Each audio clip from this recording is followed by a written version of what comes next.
नमस्कार दोस्तों, this is the lecture number 10th and it may be the final lecture of this longest and lengthiest and toughest geography book of NCERT. ठीक है, इसके बाद तो सारा सिंपल है। हमारा हमेशा टारगेट फिलोसफी यही रहती है कि जो सबसे कठिन चीज है that should be finished at the earliest stage. Okay, so that is why we took 10 lecture. Actually these are not 10 lecture, these are just 10 hours, right?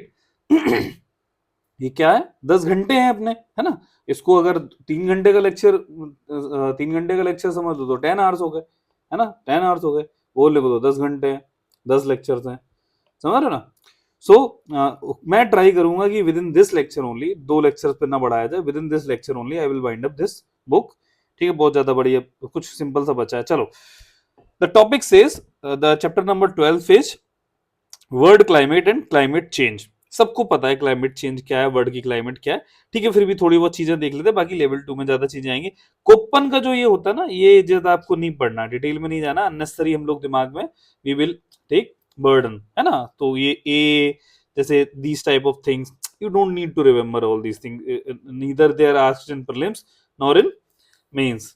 In case worst case में आ जाए तो तलवारें खड़ी नहीं करना है कि सर आपने तो बताया था कि कभी आता नहीं, नहीं आता है, रेयर चांसेस होती है। ठीक है, तो वो वाला केस है, बट ये सब चीजें नहीं आती, तो I will suggest don't mug up these things. But जो क्लाइमेट के टाइप्स होते हैं वो जरा समझ लो, इनके अकॉर्डिंग क्या होते हैं। सपोज ट्रॉपिकल क्लाइमेट को ए से डिनोट करते हैं, आपको ये नहीं समझना, बट ट्रॉपिकल क्लाइमेट की कैरेक्टरिस्टिक्स क्या होती हैं, you need to understand these things. Average जो टेम्परेचर होता है, the average temperature of the coldest month in tropical climate is 18 degree centigrade और हायर। मीन्स ऑब्वियस सी बात है, tropics means the solar rays will be falling vertically, है ना, at least once in a year at any place. If anybody asks you what do you mean by tropic, okay, tropics, so don't say कि the region between 23 degree north and 23.5 degree south is tropical region. Okay, that is fine, that is spatial distribution। अगर कोई properly अगर आप समझना चाहे तो उसको बोलना कि these are the places जहां पे at least once in a year, once in a year जो सनरेज होती है परपेंडिकुलर जरूर होती है, मतलब कि ओवरहेड जरूर होती है, एटलीस्ट एक बार तो जरूर होगा। टेम्परेट में if you say this is the earth, these are the tropical region, तो यहाँ पे ऐसा तो जरूर होना। If you say here, no this is not the case here, कभी भी ऐसा नहीं होता कि वर्टिकली अबव ओवरहेड हो, है ना। ओके, सो दिस इज ऐसा केस ये टेम्परेट रीजन में नहीं है, पोलर रीजन में नहीं है। यहाँ पे कभी भी ऐसा कोई दिन नहीं होगा कि जहां पे ओवरहेड मीन्स आप ये खड़े हो तो ओवरहेड सन आ जाए, but these are the places जहां पे एटलीस्ट एक बार, है ना, एटलीस्ट तो एक बार। जैसे इक्वेटर पे तो 2 बार भी हो सकता है, ऊपर जाते समय सन को, नीचे जाते समय अपरेंट मूवमेंट में। Now what are the dry climates? Dry doesn't mean कि वहां पे गर्मी पड़ती है, नो, दैट डजंट मीन कि वहां पे हमेशा सूखा पड़ा है, नो, इट इज नॉट। यहाँ पे क्या होता है, these are the places जहां पे evaporation exceeds precipitation. Precipitation means any form of condensation type, like rainfall, hailstorm, है ना। It can be any type of precipitation, है ना। जहां पे evaporation is exceeds means evaporation is higher than precipitation means overall वहां पे water की shortage रहेगी। Getting my point? What do you mean by warm temperate? Warm but temperate. The average temperature of coldest month of the mid latitude climates years is higher than -3 degrees centigrade but below this means just understand temperate means moderate होता है, temperate moderate, ठीक है, moderating things होती हैं, बीच बीच की चीजें। cold snow forest climate, ठीक है। अब now understand snow forest, आप बोलोगे snow forest क्या होता है, जैसे have you seen these things, Leh Ladakh, है ना। do you remember the movie Three Idiots, where that Scooty, Kareena Kapoor is going through Scooty, this is Kareena Kapoor, और ये स्कूटी है वो ऐसे ले जाती है, और यहाँ पे एक लेक होती है, शायद पता नहीं तिसो करके कोई लेक है, तिसो मुरारी, देख लेना, ये पेंगोंग पेंगोंग लेक है शायद, Pangong lake, I don't remember the exact name. So if you see यहाँ पे, have you seen the mountains in the Leh Ladakh? Do you see any vegetation here? Vegetation means green coverage and all, है ना। Do you see any vegetation here? नहीं ना, कोई पेड़ पौधे नहीं दिख रहे थे, बट वहां पे ठंडा तो बहुत है, स्नो होता है ना, तो क्यों नहीं बोलते कि स्नो से पानी बन के फिर वहां पे हो जाए, पेड़ पौधे हो जाए, नो, है ना। तो इस चीज को बोला जाता है snow forest. Sorry, I I I I I confused with cold forest, cold desert, sorry it is my fault, I confuse with cold desert, है ना। तो इसको अभी नहीं, चलो कोल्ड डिजर्ट की बात चल रही थी, उसको देख लेते हैं। So I was telling about these things, Leh and Ladakh for cold desert. Have you seen any type of vegetation and all? नहीं ना, तो इसको बोलते हैं कोल्ड डिजर्ट। एक चीज याद कर रखना, हेनले सर्च करना, हेनले, हेनले प्लेस गूगल करना, हेनले, है ना, ये लेह लद्दाख के पास पड़ता है, वहां पे आपको यही सब दिखेगा। और कोल्ड डिजर्ट एक जगह भी ऐसे बोला जाता है कि बायोस्फीयर रिजर्व टाइप की भी चीजें हैं जो लेह लद्दाख साइड पड़ते हैं, ठीक है। तो ये कुछ और है, ये है cold snow forest. Snow forest means forest the average temperature of coldest month is, ये आपको याद नहीं करना है, मतलब कि वहां पे जो अल्पाइन फॉरेस्ट टाइप के वो सब चीजें होती है ना, अल्पाइन माउंटेन टाइप का फॉरेस्ट होता क्या है, मतलब नहीं समझोगे, अभी ज्यादा घुसना भी नहीं। कोल्ड क्लाइमेट पता है, जो जैसे यूएस टाइप में होती हैं सारी चीजें ना। और highland means cold due to elevation, है ना, जैसे माउंटेन टाइप होता है, जैसे दीज आर द माउंटेन्स, और यहाँ पे कोई रह रहा है तो उसकी क्लाइमेट अलग होगी, लेकिन बहुत एवरेस्ट के पीक पे चलो जाओगे, माउंटेन्स के पीक पे, there will be something cold climate but due to elevation, elevation, ठीक है। जैसे एक साउथ में शोला फॉरेस्ट होते हैं, इंडिया के shola forest, shola forest are found in temperate climate. देखो ज्यादा इनमें अगर आपने पीएचडी करी तो it will be dangerous. Just आपको थोड़ा थोड़ा बस इतना याद रखना है कि मोटा मोटा दिमाग में इतना याद रखो कि एक तो क्लाइमेट होती है ट्रॉपिकल, और एक होती है टेम्परेट, और एक होती है पोलर। दिमाग में सबसे पहले क्लाइमेट को लेके just mark these things only, that one is tropical means heated, temperate means moderate heated, polar means frozen. इनसे ही उनके जो बच्चे हैं सारे ये cold temperate and all, so इससे इससे पहले आपको याद रखना है। जैसे I said shola forest in temperate climate, तो you know temperate means moderate, means not too hot, neither too hot not too cold. So this is moderating, but these are found in Nilgiri forest. Okay, Nilgiri forest mean Tamil Nadu side, है ना, तमिलनाडु केरला के junction पे वगैरह पे Nilgiri hills, we have seen it. जैसे Nilgiri hills का मतलब क्या है, this is India, these are eastern ghat, western ghat, these are eastern ghat. Ghat means hills, east side जो वेस्ट साइड हिल्स हैं, अब ये दोनों जहां पे मिलती हैं वो उस जगह को बोलते हैं नीलगिरी। ओके, नीलगिरी हिल्स, ठीक है। फिर यहाँ से कार्डमम हिल्स वगैरह ये बहुत सारी यहाँ पे होते हैं ना, ये रीजन होता है पुष्पा वाला, ठीक है। यहाँ पे अन्नामलाई हिल्स वगैरह सब है। पुष्पा मीन्स आंध्रा के साइड, तेलुगु साइड में तो पुष्पा मूवी थी ना, वहां पे वो जो होता है एक एक जो अपने यहाँ प्लांट होता है, एंडेमिक नाम नहीं याद आ रहा है, sandalwood, okay, red sandalwood, this is endemic in these places, ठीक है। ये जो यहाँ पे पाई जाती है वर्ल्ड में केवल और केवल, एंडेमिक मीन्स केवल वहीं पाई जाती है, ये बहुत अच्छी लकड़ी होती है। Okay, so these are type of climates जो मैंने आपको बताई हैं। अब इनको जो कोप्पन ने और ऐसे डिसाइड करा है कि कोप्पन जो एक जो ज्योग्राफर रहे होंगे, उन्होंने बहुत कुछ ऐसे बताया है ये सब, ठीक है, कि ट्रॉपिकल के ह्यूमिड के अंदर बहुत सारी चीजें, ट्रॉपिकल वेट उसको ऐसे ऐसे करते हैं, you don't need to remember these thing. जैसे कि ट्रॉपिकल मीन्स ए है, तो ए से फिर आएगा, फिर उनके क्लासिफिकेशन, बी से फिर छोटे छोटे क्लासिफिकेशन, ये आपको याद नहीं रखना है, ठीक है, कोई मतलब नहीं है, आपको बस थोड़ा मतलब पता रहना चाहिए। ट्रॉपिकल का मीन्स हीटेड होता है, ड्राई का मीन्स जहां पे पानी नहीं बरसता है, ठीक है। वार्म टेम्परेट का मतलब होता है थोड़ा मॉडरेटिंग इफेक्ट होता है, बहुत कुछ ज्यादा नहीं। कोल्ड स्नो का हमने देख ही लिया है। कोल्ड क्लाइमेट का मतलब एकदम कोल्ड, जैसे पोलर रोलर साइड होता है। हाईलैंड मीन्स जो हमने लास्ट में यहाँ पे पढ़ा था कि कोल्ड है ड्यू टू एलिवेशन, ठीक है। This is the only thing जो आपको जानना है। These many things are required for exam. ज्यादा कोई ऐसे कोप्पन का क्लाइमेटिक क्लासिफिकेशन कहीं पूछता नहीं, क्योंकि रट्टा वाली चीजें हैं, ठीक है, नहीं पढ़ना है। अगर आपको और मन करे, ठीक है, तो you can check it out here, ये सब कुछ यहाँ पे, ओके।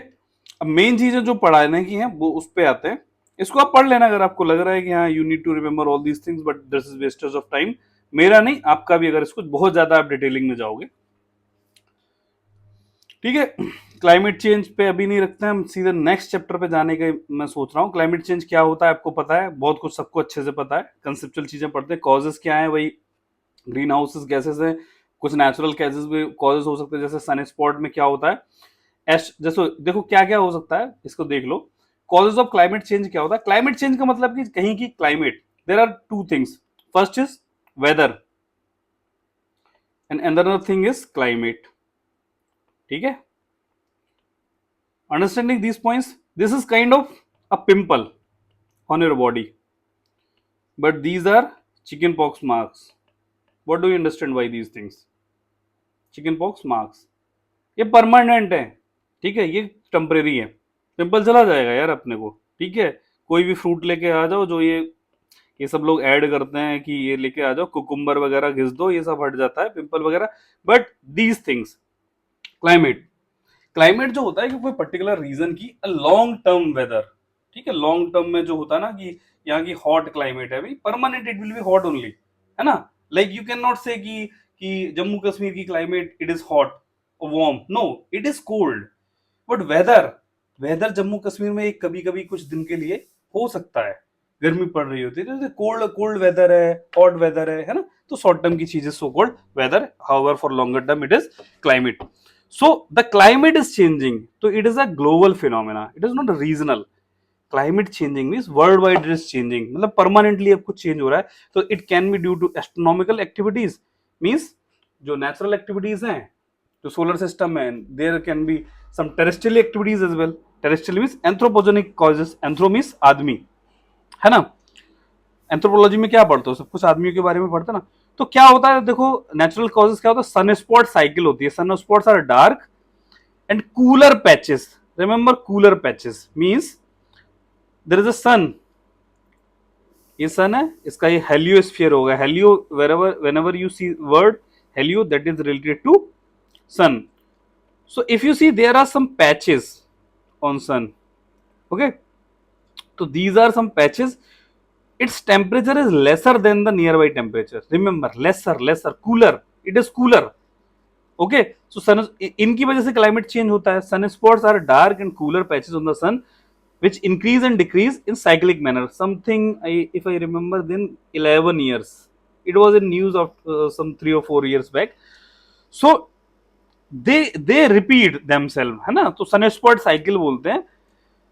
इनका अकरेंस जो होता है एक साइक्लिक मैनर होता है। According to some meteorologists, when the number of sun spots increase, cooler and wetter weather and greater storms occur. ठीक है, स्टॉर्म्स आते हैं, तो स्टॉर्म्स की वजह से क्या होता है, गर्मी बढ़ती है, और गर्मी से फिर क्या होता है, global warming. A decrease in sun spots number is associated with warm and drier condition. Remember this point, आपको रटना नहीं है, आपको बहुत साइकोलॉजी जो वो फिजिक्स में नहीं जाना है कि क्यों होता है, but just remember this point that a decrease in sunspot numbers is associated with warm. आपको लग रहा होगा कि उल्टा हो रहा है कि सनस्पॉट्स तो कम हो रहे हैं, मतलब कि ठंडी चीज कम हो रही है, तो उस पर आपको ज्यादा फिजिक्स में नहीं जाना है, ठीक है, साइंटिस्ट नहीं बनना है। And drier condition, dryer means पानी नहीं बरस रहा है। तो अगर कहीं भी स्टेटमेंट आ जाए तो उसको मार्क सही करना है, ठीक है। Yet these findings are not statistically significant, मतलब कि ज्यादा उसमें रिसर्च अभी हुई नहीं है। दूसरा क्या हो सकता है, वोल्कानिज्म हो सकती है क्लाइमेट चेंज का, कि volcanism is considered as another cause for climate change. Volcanic eruption throws up lot of aerosols. What do you mean by aerosols? Into atmosphere. These aerosols, aerosols का मींस मान लो वो हाइग्रोस्कोपिक न्यूक्लियाई, आपको बताया था ना, around these only condensation happens. Okay, now these aerosols remain in the atmosphere for a considerable period of time, reducing the sun's radiation reaching the earth's surface. After the recent pinavata and this the volcanic eruption, the average temperature of earth fell to some extent for some years. देखो कुछ मैं आपको थोड़ा और extra information बताता हूँ, I think it is not given here. Suppose there is a volcano, okay, this is volcano. Now understand this point. From here some fumes will come and aerosols, these are the particles. Suppose these are the particles, they are coming out. Generally SO2 निकलता है यहाँ से, याद रख लो। Sulphur dioxide सबसे ज्यादा निकलता है यहाँ से, जब जब कुछ होता है ना, इसमें ये जो फूटता है ज्वालामुखी, है ना। So suppose these are the aerosols. Now understand, here some clouds will form, okay, around these things, फिर एक बड़ा सा क्लाउड बन जाएगा। ऐसे ही यहाँ पे भी बड़ा सा ऐसा क्लाउड नहीं बन जाएगा मिलके। नाउ जो एक सनलाइट्स आ रही हैं वो यहाँ से रिफ्लेक्ट बैक नहीं हो जाएंगे, because these are white, white clouds.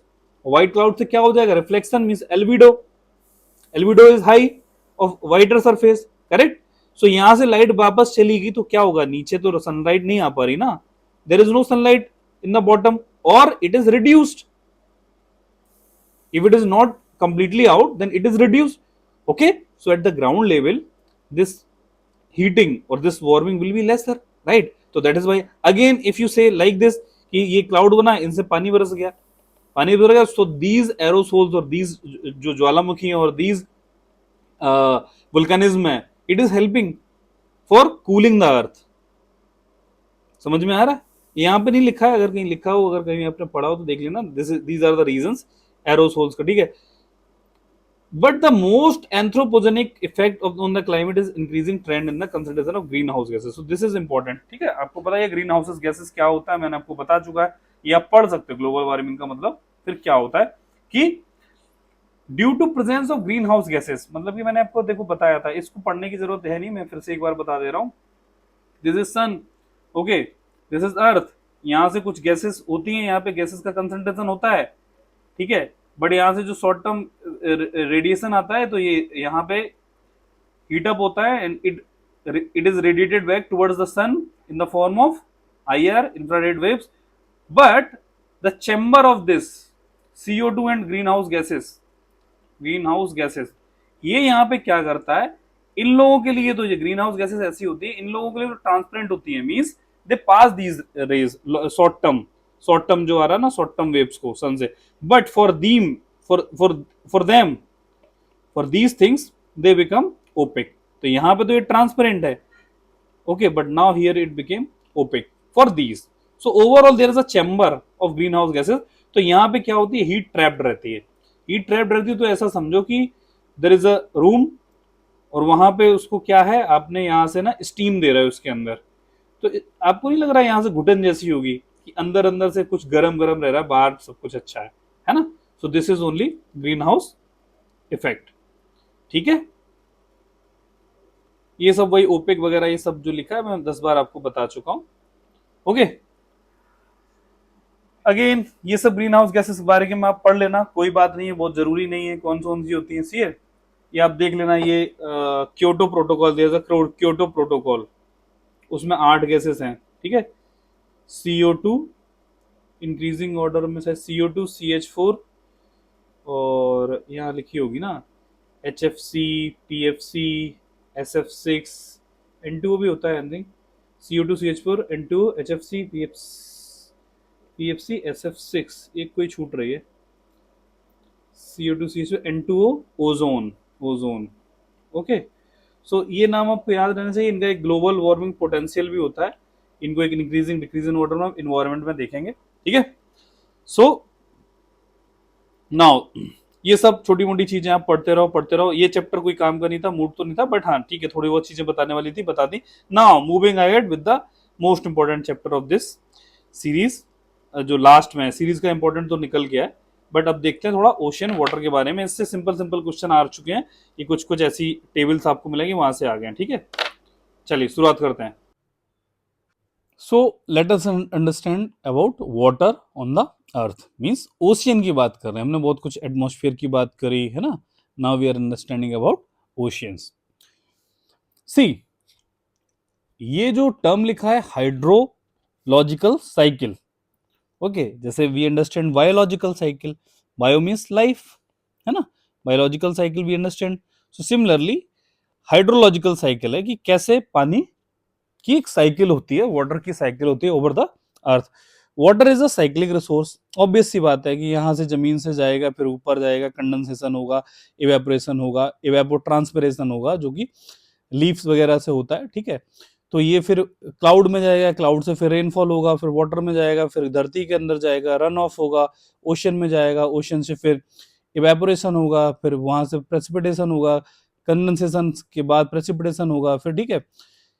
Similarly the wind जो कि हॉरिजॉन्टल मूवमेंट होता है, जो हीट ट्रांसफर होता है, जैसे यहां से ऐसे ऐसे करके ना अगर पानी भरा हुआ तो यहाँ पे अगर विंड का हाई मूवमेंट हो रहा तो वहां से फिर अगेन होता है क्या, यहाँ पे अगर कोई मॉइस्चर होगा तो मॉइस्चर लेडन विंड हो जाती है। जैसे suppose this is ocean, this is land, और एयर ऐसे जा रहा है, विंड जा रहा है एक्चुअली, तो यहाँ पे क्या होगा, यहाँ पे ओशियन है तो यहाँ की जो एयर होगी it will be containing moisture.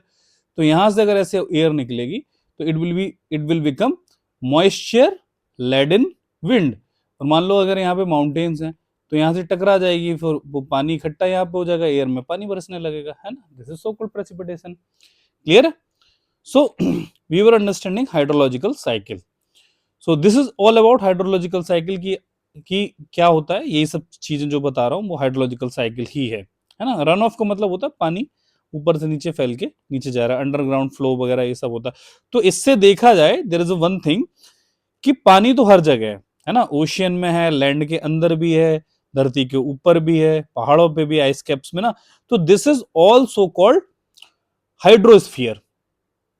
ठीक है, अर्थ का हाइड्रोस्फीयर है जहां पे ये सब सर्कुलेशन ऑफ वाटर होता रहता है। किस फॉर्म में? लिक्विड, सॉलिड या गैसियस फॉर्म में होगा। ठीक है, एक्सचेंज ऑफ वाटर होता रहता है। Now this is very important table, let me tell you one story, है ना। There was a friend of mine in 21 if I remember correctly, and we used to study together, है ना। I asked him कि यहाँ से question आएगा, मतलब कि इस टेबल से क्वेश्चन आएगा, because these tables are very famous, very important as well, है ना। इनसे यूपीएससी में क्वेश्चंस आते ही हैं। और just before 10 days I said कि there is a question coming from this table, और ये इंक्रीजिंग डिक्रीजिंग ऑर्डर में आएगा। और exactly just after the exam that person called me and said कि एग्जैक्ट क्वेश्चन वो आ गया। दिस इज ट्रू स्टोरी, है ना, I am not boasting. So these type of जो जो टेबल्स होती है इनसे आप देखा करो कि क्या क्या कैसे क्वेश्चन बन सकता है। जाहिर सी बात है, दिख रहा है कि इंक्रीजिंग डिक्रीजिंग ऑर्डर में, या फ्रेश वाटर का, फ्रेश वाटर क्या होता है आपको पता ही होगा, जिसको हम पी सकते हैं, ना। तो ड्रिंकिंग वाटर है, फ्रेश वाटर को इंक्रीजिंग डिक्रीजिंग ऑर्डर में लगा सकते हैं, ऐसे करके ये सब चीजें दिखाई जा सकती हैं यहाँ पे, है ना। सो इसका एक ट्रिक है कि कहां कहां पे अर्थ में पानी पाया जाता है, अर्थ के सरफेस पे। Remember we are talking about earth surface.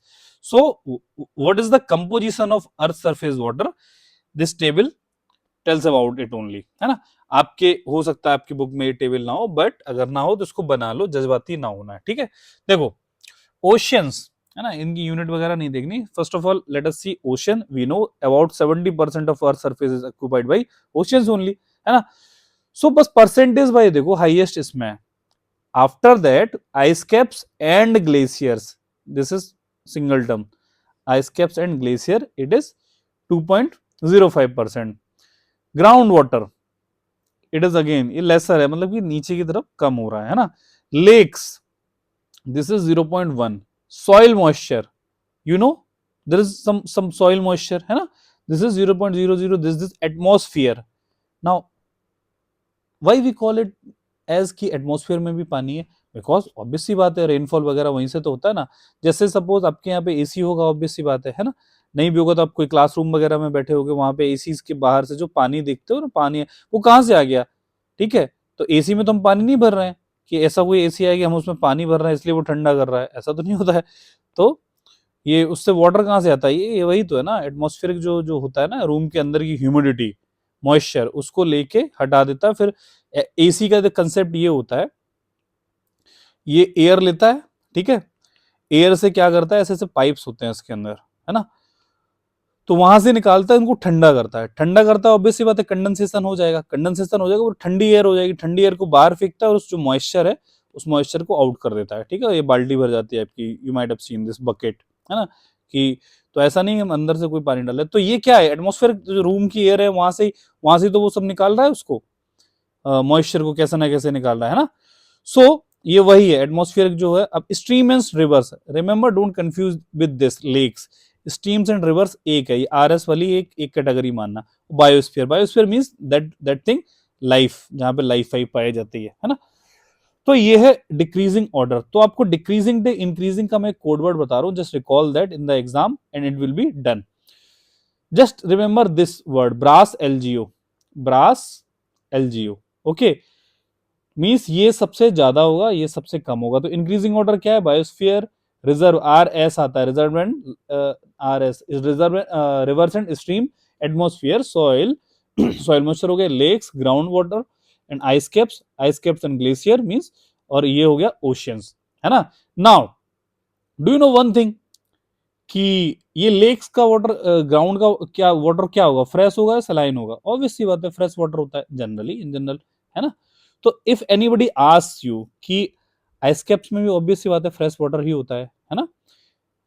Ice ocean में नहीं, फ्रेश वाटर नहीं होता। इफ एनीबडी आस्क्स यू कि in which among the following options on the जो एरिया है on the surface of earth, कहां पे सबसे ज्यादा फ्रेश वाटर मिलता है, चार ऑप्शन देगा। रिवर्स में भी देखो फ्रेश वाटर होता है, रिवर्स, ठीक है, और ground water, ice caps and glaciers. अगर ये पूछेगा तो 1 2 3, 3 1 2 2 1 3 ऐसे इंक्रीजिंग डिक्रीजिंग ऑर्डर करा देगा। सबका अगर आपको पता है then you can obviously define कि ग्राउंड वाटर होता है। आप देखना 21 में एक शायद क्वेश्चन आया होगा, 22 में आया, 21 में आया था। Just take out that question, within 5 seconds you can mark that question right, within 5 seconds, if you remember this keyword, है ना। I still remember that time only I wrote this word mnemonic. उसको बोला तो exam में आ गया, 2 number ऐसे मिल गए यार, 2 नंबर कितने प्यार से मिल जाते हैं ना। सो एमसीक्यू एप्टीट्यूड डेवलप करना सीखो, सिंपल है, ये सब चीजें हम बता दी, इसको याद रखना है। अब ये क्या है आप समझ सकते हो कि क्या क्या प्रोसेसेस होते हैं, कि कैसे वाटर स्टोरेज, आइस, स्नो में ये सब होता है, पढ़ सकते हो आप, ठीक है। Now see, so distribution of water on the surface on the earth, about 70% of this planetary water is found in the oceans, we have seen this, है ना। ठीक, it is to be noted that renewable water on the earth is constant while the demand is increasing tremendously, मतलब कि water की shortage हो सकती है ना। नाउ ये देखो शायद फ्रेश वाटर का ये मैंने लिखा भी है, आप ऐसे देख सकते हो। CTM मीन्स होता है commit to memory, just remember this thing in your memory, commit to memory, you might have seen this thing at many times. CTM मेरी बुक्स में लिखा होता है, CTM means commit to memory, है ना। Relief और ओशियन सरफेस मीन्स जो अर्थ के नीचे जो सरफेस है, ओशियन का सरफेस है, उसमें क्या क्या होता है हम देख चुके, but still let me see. A major portion of ocean floor is found between 3 to 6 kilometre, means अगर आप ओशियन के नीचे जाओगे तो जो 3 to 6 किलोमीटर से ही उसका सरफेस जो होगा मेजर वही है, फिर नीचे तो ट्रेंच वगैरह होता है वो हम नहीं देख रहे। World's largest mountain ranges, deepest trenches and largest plain, सब कुछ मिलता है जिनको आप आइसल प्लेन्स बोलते हैं, वी हैव सीन इट, ठीक है। कैसे कैसे होते हैं, डिवीजन ऑफ ओशियन फ्लोर देख चुके हैं, बट स्टिल एक बार और देख लेते हैं। Shelf slope deep sea plain, oceanic deeps beside, ठीक है, ये सब होता है। ट्रेंचेस, कैन्यन वगैरह मिलते हैं, एक एक करके देख लेते हैं। कॉन्टिनेंटल सेल्फ, मैंने आपको बताया था ना कैसे होता है कॉन्टिनेंट, जैसे अपन लैंड से निकले नीचे की तरफ, तो ये सब कॉन्टिनेंटल सेल्फ हो गई ना। दिस इज अगेन स्लोप, ठीक है, this is slope, this is हल्का सा राइस आता है, फिर कुछ ऐसे रीज वगैरह, ये ट्रेंच वगैरह मिल जाता है, फिर ये अबाइसल प्लेन्स आते हैं, ऐसे ऐसे कुछ छोटे छोटे माउंटेन्स होते हैं, और यहाँ पे एक बड़ी सी चेन मिलती है जो ऐसे ऐसे फैली हुई होती है, ठीक है, ये मिड ओशियानिक रीज होती है ना। तो ये हो गया, इसके बारे में देख लेते हैं कॉन्टिनेंटल सेल्फ क्या होते हैं। Suppose this is the territory ना, तो यहाँ से टेरिजीनियस जो सेडिमेंट्स आते हैं, सपोज रिवर्स आ रही हैं, तो रिवर्स जो आएंगे तो ये यहाँ तक कॉन्टिनेंटल सेल्फ था ना, तो यहाँ पे क्या होंगे, सेडिमेंट डिपोजिट होंगे, इनको जनरली कभी कभी प्लेसर डिपोजिट भी बोलते हैं, प्लेस हो जाता है ना, placer deposits, okay. So what I am saying is कि जो कंटिनेंटल सेल्फ होता है वो क्या होता है, सैलोस्ट पार्ट होता है, सबसे ऊपर की तरफ शैलो होता है। एवरेज ग्रेडियंट, ग्रेडियंट की मीन्स झुकाव, ठीक है, ये कितना होता है 1 डिग्री और even less, means kind of flat type होता है, जैसे फ्लैट टाइप 0 डिग्री के आसपास है ना, 0 डिग्री हो गया तो 1 डिग्री कुछ ऐसा हो गया, ये फ्लैट टाइप हो गया, है ना। The shelf typically ends at the very steep slope called as shelf break, वहां से फिर क्या हो जाता है अपना शुरू, हाँ, अपना स्लोप शुरू हो जाएगा, ठीक है। Continental shelves are covered with variable thickness, this वहां पे सेडिमेंट्स आते हैं, सेडिमेंट्स ग्लेशियर, विंड वगैरह इन सब से आते हैं। Massive sedimentary deposit received over a long time by a continental cell by the continental become the source of fossil fuels. So if you see the Indian, अब आपको एक काम करना, होमवर्क आपका ये HW ये है कि इंडिया का जो फिजिकल मैप आपने वॉल पे चिपकाया था, जरा देखना जाके, ठीक है। नहीं चिपकाया मुझे पता है, आपने नहीं चिपकाया, और अब आप मुस्कुरा रहे हो, है ना, आप हंस रहे हो, अब मन में सोच रहे हो आप कि नहीं नहीं अब पक्का कल से चिपकाएंगे, नहीं चिपकाया ना आपने, बोला था आपको, है ना। सो आप देखोगे वहां पे इसके बाहर की तरफ ऐसे ऐसे जो इंडिया की जो टेरिटरी है, इसके जो पेनिनसुलर रीजन है, आप यहाँ पे देखोगे ऐसे ऐसे व्हाइट व्हाइट सी ऐसे लाइन मिलेगी आपको, है ना, फिजिकल मैप पे आपको देखना है तो this is so called continental shelf only. अब देखोगे यहाँ पे जैसे बॉम्बे हाई है ना, बॉम्बे बेसिन, तो यहां से तो देखो पेट्रोलियम निकलता है, तो जहां जहां ये प्लेसर डिपोजिट जैसे हैवी मेटल्स के लिए होता है, जहां जहां पे फॉसिल फ्यूल के सेडिमेंट्स हैं, deposits, wherever wherever you see these sedimentary deposits, तो वहां पे क्या होंगे, वहां से फॉसिल फ्यूल्स को, कोयला, पेट्रोलियम, वो सब वगैरह मिलेगा, ठीक है। तो यहां से क्या होता है, सेल्फ से अगर निकालोगे तो फिर वो क्या होता है, पेट्रोलियम निकलता है ना। तो सेडिमेंट्स तो यहाँ पे भी है सब, अपना छोटा नागपुर प्लेट्यूड हाइट, क्लियर है। चलो आगे बढ़ते हैं। Slope, we have seen it again, यहाँ पे क्या होगा, तो ग्रेडियंट थोड़ी चेंज होगी, 2 से 5 डिग्री की ग्रेडियंट होती है, मींस जो झुकाव होता है थोड़ा बढ़ जाता है, ठीक है। Canyons and trenches are observe in this region, not necessary in this region only, no, ऐसा नहीं है कि कैन्यंस और ये सब यहीं पे मिलते हैं, ऐसा नहीं है, ठीक है, और जगह भी मिल जाते हैं। कैन्यन गॉर्जेस आपने पुराने वाले चैप्टर में देखा होगा। डीप सी प्लेन, वही अबाइसल प्लेन्स हैं, वहां पे फाइन ग्रेन सेडिमेंट्स होते हैं। यहाँ पे क्या होते हैं, पॉलीमेटालिक, अगर किसी को लिखना है पॉलीमेटालिक नोड्यूल्स, ठीक है, मिलते हैं, ठीक है, पीएमएन। इनमें मैग्नीज सबसे ज्यादा होता है, मैग्नीज, ठीक है। तो अर्थ के जो मेटल्स वगैरह होते हैं, तो यहाँ से भी जो डीप सी बोरिंग टाइप के जो प्रोजेक्ट्स हमारे चलते रहते हैं ना, वो यहाँ से निकाले जाते हैं, पीएमएन इनको मॉड्यूल्स बोलते हैं। ये सब इन अबाइसल प्लेन्स और डीप सी प्लेन्स में मिलते हैं। ट्रेंचेस और ओशियानिक डीप हमें पता ही है, कहीं कहीं पे जो अचानक से ऐसे स्टीप, एकदम जैसे ऐसे चल रहा है, ऐसे ऐसे करके अचानक से ऐसे हो गया, है ना। तो बहुत सारे इसके रीजंस होते हैं, बाद में हम देख सकते हैं इसको। सो दीज आर फाउंड, जो ट्रेंचेस वगैरह ये होते हैं। अब क्या क्या, as many 57 deeps have been explored so far, of which 32 are in Pacific. Pacific में ही सबसे ज्यादा होता है, ज्यादातर ये सब चीजें वहीं पे होती हैं, ठीक है। Minor relief structure, relief means वही माउंटेन टाइप के स्ट्रक्चर छोटे छोटे होते हैं, क्या क्या, मिड ओशियानिक रीजेस, एमओआर, हमें पता है, जो कंटिनेंटल जो डाइवर्जेंस वी है रेड अबाउट प्लेट टेक्टोनिक्स में, यहाँ से मोल्टेन लावा निकलता है, फिर यहाँ पे पिघलता जाता है, और फिर ऐसे ऐसे माउंटेन बन जाती है, ठीक है, माउंटेन की एक रेंज टाइप की बन जाती है। Composed of 2 chains of mountain separated by a large depression, कैसे, डिप्रेशन नहीं देख रहे हो, जैसे कि यहाँ पे समझ लो कुछ, जैसे कि ऐसे ऐसे, क्योंकि लावा तो यहाँ से निकल रहा है, तो ऐसे ऐसे फैलेगा इस साइड, तो ये माउंटेन चेन जा रही है पीछे तक, लेकिन डिप्रेशन यहाँ पे है बीच में, क्योंकि गड्ढा तो यहाँ से तो निकल रहा है, तो डिप्रेस कुछ ऐसे ही करके शेप बन रही होगी, है ना। So mid oceanic region, MOR. Now locate this thing on map.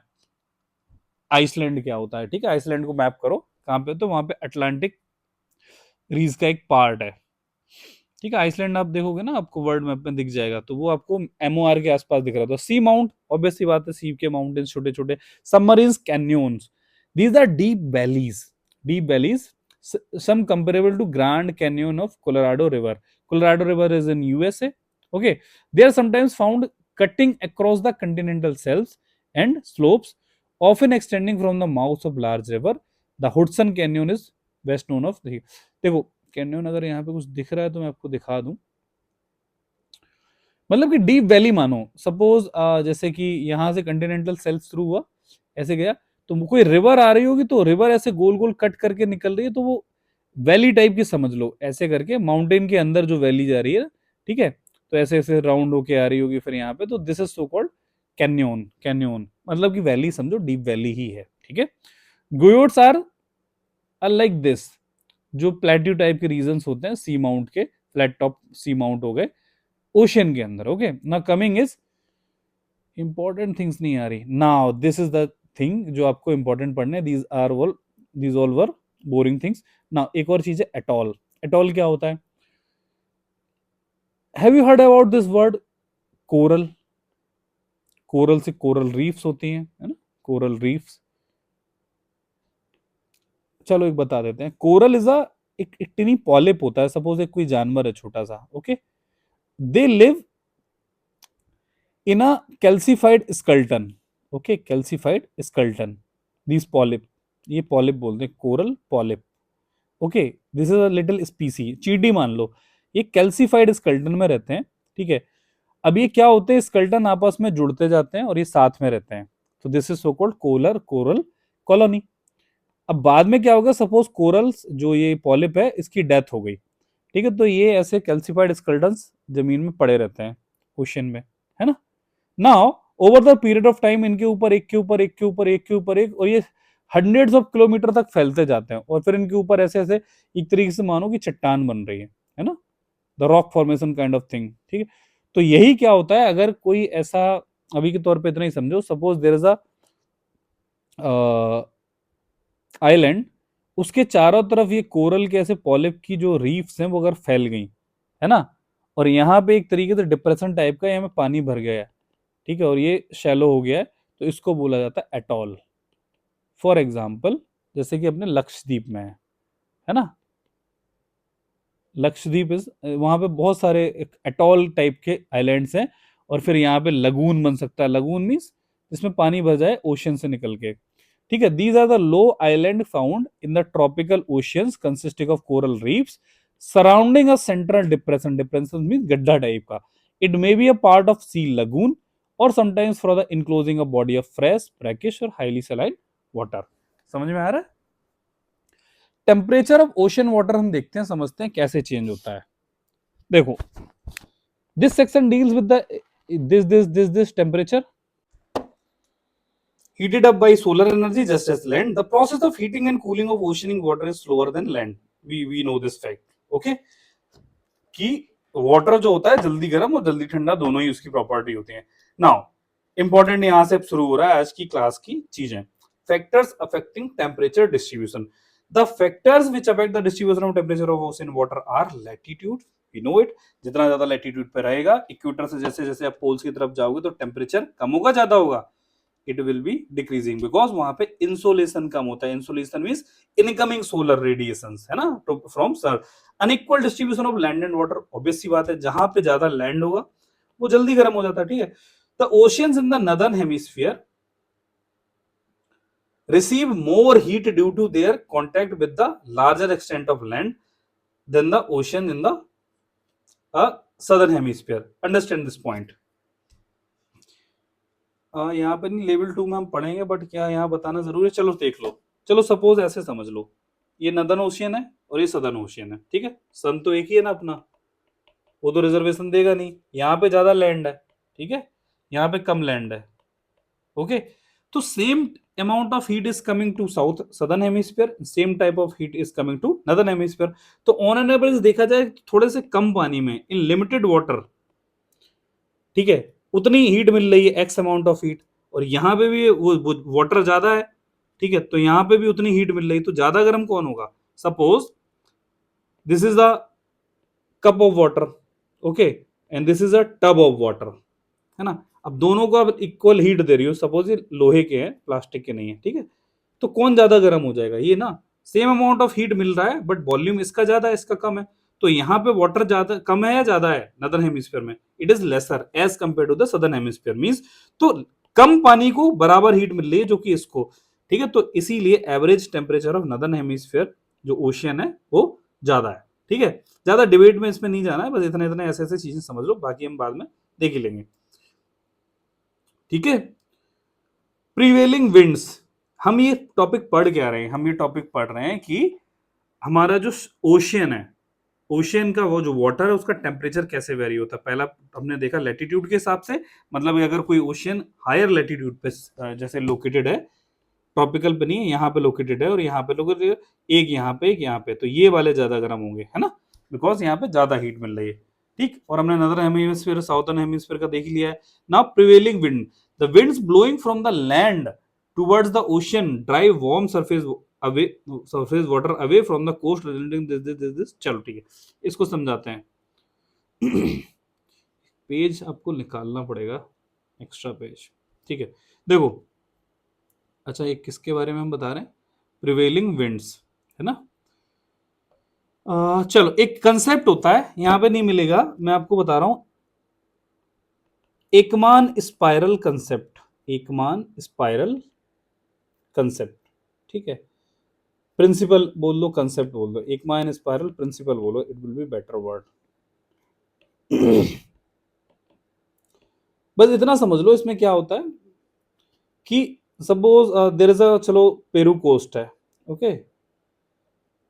Peru coast, Peru समझते हो, सदर्न अमेरिका में एक कंट्री है, साउथ अमेरिका जो है वहां पे एक कंट्री है, मार्क कर लेना जाएगा अगर आपको नहीं पता है, ठीक है। ये है आपका south America. Now this is Peru, okay. Peru is a country और इसका कोस्ट ये हो गया। एक कंसेप्ट बोलता है कि अगर विंड चलो ऐसे जा रही है, विंड ऐसे चल रही है ना, सपोज विंड ऐसे चल रही है, cross the paper means inside the paper, ठीक है। डॉट मीन्स कमिंग आउट, जैसे एरो होता है ना, एरो, एरो को याद रखो। यहाँ पे क्या होता है, अगर इस साइड से देखोगे आप आइस से तो क्या दिखेगा, क्रॉस दिखेगा, ठीक है। और इस साइड से देखोगे तो डॉट दिखेगा, फ्रंट साइड से, ठीक है। तो it is means the arrow is coming upwards and this means the arrow is going outside. So suppose wind की डायरेक्शन ये है, ठीक है। So this principle says, Ekman principle says, if the wind is crossing the paper, paper means जिस पे हम लिख रहे हैं इनसाइड द पेपर है, ठीक है, ऐसे जा रही है, तो वाटर का जो मूवमेंट होगा वो अपने इस तरफ होने लगेगा, है ना, means left hand side, okay, left hand side होने लगेगा, है ना। बस इतना याद, एक प्रिंसिपल है, एकमान प्रिंसिपल बोलते हैं, उसको समझाने की जरूरत नहीं क्योंकि ज्योग्राफी ऑप्शनल में ये सब चीजें पढ़ते होंगे, ठीक है, आपको बस बता रहा हूं। तो similarly suppose there is a Peru coast, ये पेरू कोस्ट है आपका, और यहाँ पे सपोज ऐसे ऐसे ओशियन है ना। सपोज ये पेरू कोस्ट ऐसा रहा होगा और यहाँ पे ओशियन है, दिस इज द वाटर। तो सपोज यहाँ पे एयर ऐसे जा रही है, विंड ऐसे जा रही है, ठीक है, क्रॉस कर रही है, तो यहाँ पे क्या होता है, ये वाटर का मूवमेंट इस साइड होने लगेगा अकॉर्डिंग टू दिस प्रिंसिपल, सही बात है, ऐसे ऐसे होने लगा। अब एक बात बताओ, if it happens to be, then ये वाटर क्या हो जाएगा,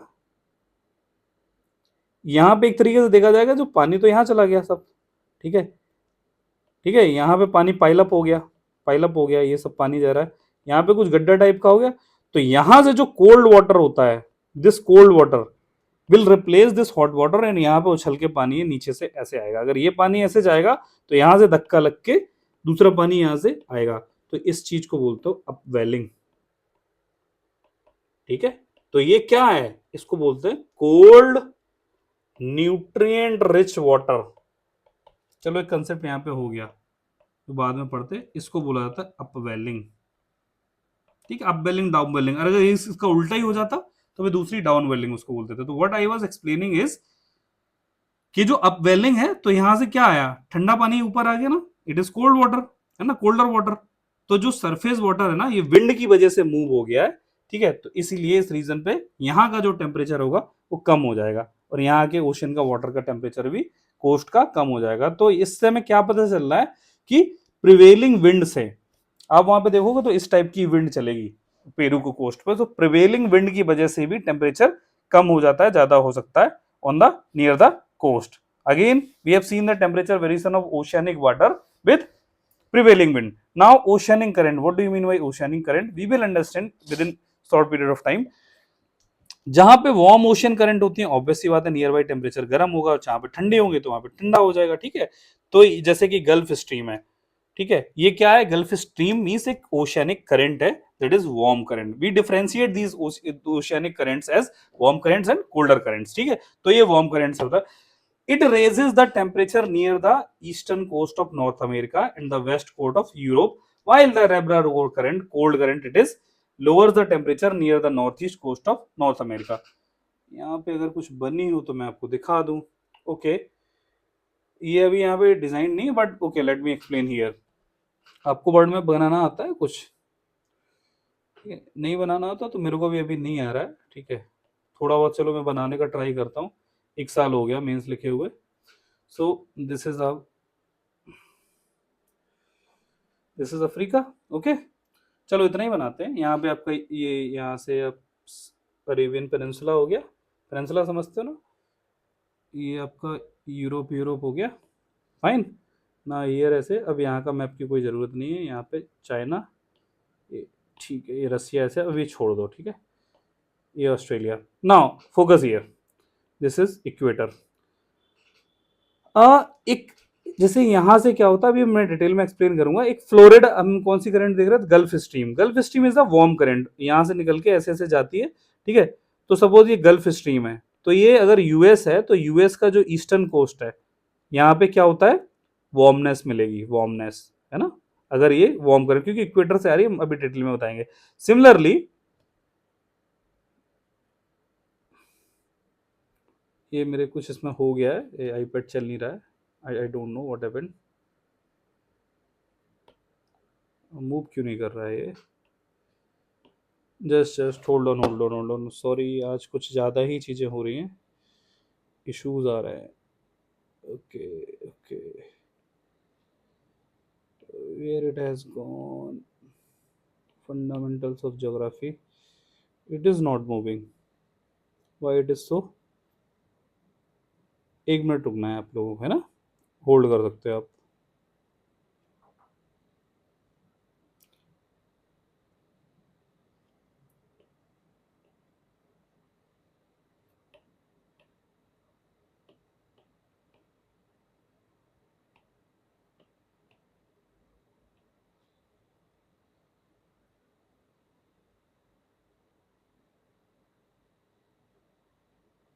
होल्ड ऑन।